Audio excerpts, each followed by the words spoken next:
নমস্কাৰ এটি বিশেষ বাতৰিলৈ নিউজৰ ষ্টুডিঅ'ত মই মুকেশ সিং হৰিনামৰ ধনেৰে মুখৰিত যোৰহাটৰ এৰালতলি পথাৰ শ্ৰীমন্ত শংকৰদেৱ সংঘৰ ৯৪ সংখ্যক অধিৱেশনৰ বাবে বৈষ্ণৱ পণ্ডিত সোণাৰাম চুতীয়া ক্ষেত্ৰত ব্যাপক তৎপৰতা নিউজ নাওৰ এক বিশেষ প্ৰতিবেদন হৰিনামৰ ধনেৰে মুখৰিত যোৰহাটৰ এৰালতলি পথাৰ শ্ৰীমন্ত শংকৰদেৱ সংঘৰ ৯৪ সংখ্যক অধিৱেশনৰ বাবে বৈষ্ণৱ পণ্ডিত সোণাৰাম চুতীয়া ক্ষেত্ৰত ব্যাপক তৎপৰতা অস্থায়ী নামঘৰত প্ৰতিষ্ঠা কৰা হয় গুৰু আসন ঈশ্বৰ জয় গুৰু শংকৰ শ্ৰীমন্ত শংকৰদেৱ সংঘৰ ৯৪ সংখ্যক বাৰ্ষিক অধিৱেশনৰ আজি প্ৰথম পৰ্যায়ৰ কাৰ্যসূচী আপোনালোকে দেখিছে সমস্ত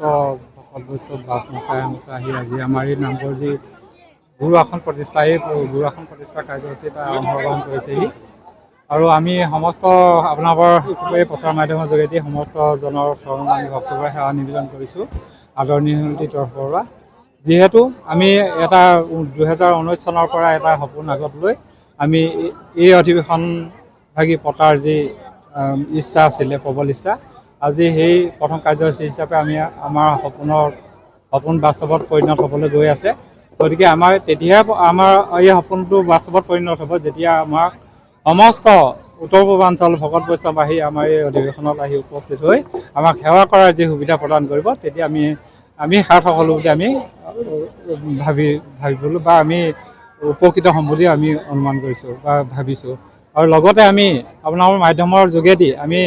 অহা ফেব্ৰুৱাৰী মাহৰ ৬, ৭, ৮, ৯ এই 4 দিনীয়া যি কাৰ্যসূচী এই কাৰ্যসূচী 4টাত প্ৰত্যেক দিনাই যাতে আপোনালোকৰ সহায় সহযোগিতা আৰু আমাৰ উপস্থিতিয়ে আমাক যাতে উৎসাহিত কৰে তাৰ কাৰণে আমি অতি আগ্ৰহেৰে অতি আশাৰে আমি সেৱা কৰিবৰ অৰ্থে আমি অতি আশাৰে বাট চাই আছোঁ আৰু আমি আপোনালোকৰ যোগেদি আমি সমস্ত জনৰ চৰণত ভক্তভাৱে সেৱা জনাই আমি এই অধিৱেশনলৈ কৰজোৰে নিমন্ত্ৰণ কৰিম আৰু আমাৰ মাজত উপস্থিত আছে আমাৰ যোৰহাট জিলা সংস্কৃতি শাখাৰ সাধক আমাৰ আনন্দ বৰা এই ৯৪ সংখ্যক বাৰ্ষিক অধিৱেশন যোৰহাট জিলা শাখাৰ আতিথ্য মৰ্মে আমাৰ বৈষ্ণৱ পণ্ডিত সোণাৰাম চুতীয়া সমন্বয় ক্ষেত্ৰ এয়া হৈছে আমাৰ এৰালতলি পথাৰ আৰু এই এৰালতলি পথাৰতে আমাৰ এই ৯৪ সংখ্যক বাৰ্ষিক অধিৱেশন ভাগি আমি সমূহ যোৰহাট জিলাবাসী ৰাইজে শ্ৰীমন্ত শংকৰদেৱ সংঘৰ সমূহ ভক্তপ্ৰাণ বান্ধৱক আমি আদৰিব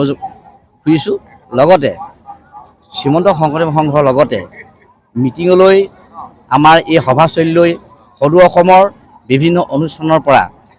সকলো সংগী বাপসকল আহিব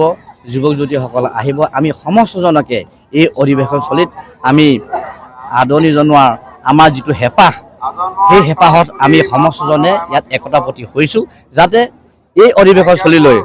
সমগ্ৰ অসমৰ লগতে অসমৰ দাঁতি কাষৰীয়া আমাৰ ৰাজ্যবিলাকৰ পৰাও এই অধিৱেশনস্থলীলৈ ভকত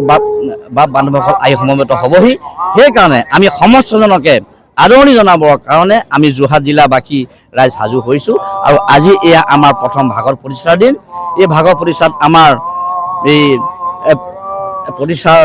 পিছত আমাৰ খোল প্ৰসংগ হৈছে আৰু এই খোল প্ৰসংগৰ জৰিয়তে আমি সমগ্ৰ অসমবাসী ৰাইজক আমি সেৱা জনাইছোঁ যিহেতু খোল প্ৰসংগ হৈছে নাম প্ৰসংগৰ এক অংগ গতিকে য'ত মহাভাগৱত শাস্ত্ৰ গ্ৰন্থ বা মহাভাগৱত বা গুৰুজনৰ মূৰ্তি আমাৰ স্থায়ীৰূপে প্ৰতিষ্ঠা কৰা হয় সেই ঠাইত আমাৰ খোল প্ৰসংগ কৰাটো বাধ্যতামূলক সেয়েহে আমি সমস্তজনে খোল প্ৰসংগৰ অন্তত আমি সমস্তজনকে লগতে আমাৰ সমস্ত সাংবাদিকসকলক আমাৰ সমস্ত চেনেলক আমি আদৰণি জনাইছোঁ আমি সম্ভাষণ জনাইছোঁ যাতে আপোনাৰভাৱে আমাৰ এই 4 দিনীয়া কাৰ্যসূচীত সমস্তজনে আহি আমাক সহায় সাৰথি কৰাৰ লগতে আমাক সৰ্বতোপ্ৰকাৰৰ সহায় সহযোগিতা আগবঢ়াবৰ কাৰণে আমি সমস্তজনৰ চৰণলৈ আমাৰ সেৱা প্ৰণিপাত আগবঢ়ালোঁ যোৰহাটৰ পৰা শ্ৰীমন্ত মাধৱ বৰুৱাৰ ৰিপৰ্ট নিউজ নাও 24/7